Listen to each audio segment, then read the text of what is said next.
આજે કુંડળધામ મંદિરની ગાઉ જોવા આવવાનું થયું છે. બહુ જોરદાર કલેક્શન એને ભેગું કર્યું છે, પણ માહિતી કોઈ આમ મળે એમ નથી કે ભાઈ કયા બુલ ઉપર એને વધારે ફોકસ કર્યો છે.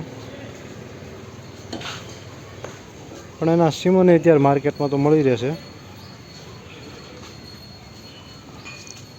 અને જ્યારે છેલ્લે મેં વાસળામાં જે વાડો છે એમાં જોયું તો મોસ્ટ ઓફ કંઈક 6 કે 7 વાસળા લીલડા છે. અને અહીંયા એના કોઈ ટ્રસ્ટી હોય કે ભાઈ દેખરેખ કરવાવાળા હોય, એ એમ કહેતા હતા કે ભાઈ મેજોરિટી એની બધી ગાઉ 10 લીટર પ્લસ છે.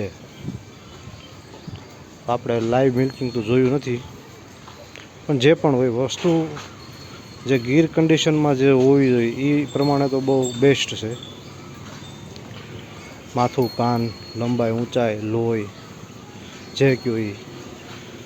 અને ખાસ જે રીતે કે ભાઈ બધા ટુરિસ્ટ આવતા હોય મંદિરના દર્શન માટે, એ અહીંયા આવતા આંટો મારતા હોય, અને બહુ તો એ અહીંયા આવવા નથી દેતા. કંઈક તમારે ઓળખાણ હોય તો જ આવવા દેશે, થોડું ઘણું તો.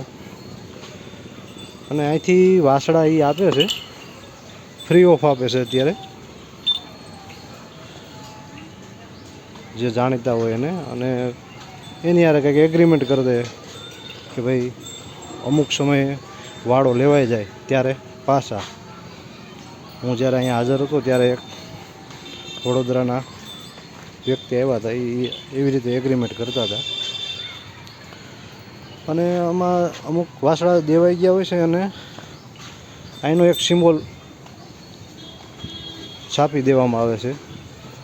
જેમ કે તમને બતાવવામાં, જો વિડીયોમાં બતાવી દો,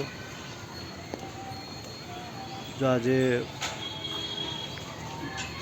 વાદળી ટીક આમ બ્લુ ટીક જેવું તમને લાગે છે, જે આ વાસળો છે આ બાજુ આવ્યો, એના થાપાના ભાગ ઉપર જે સિમ્બોલ છે આ વાસળો દઈ દેવામાં આવ્યો છે. એ અહીંનો સિમ્બોલ છે.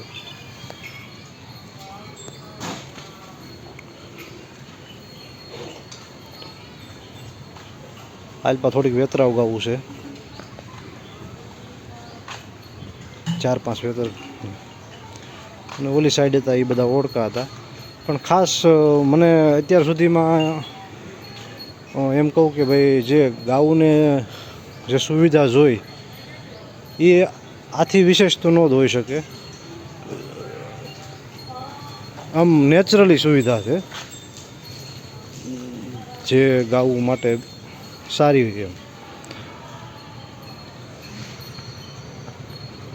આમાં ગમે એવું ઉનાળાનું જે તાપમાન 45-47 ડિગ્રીએ જાય છે, એમાં ગાઉને કોઈ તકલીફ ન પડે, કોઈ એના દૂધમાં તકલીફ ન પડે.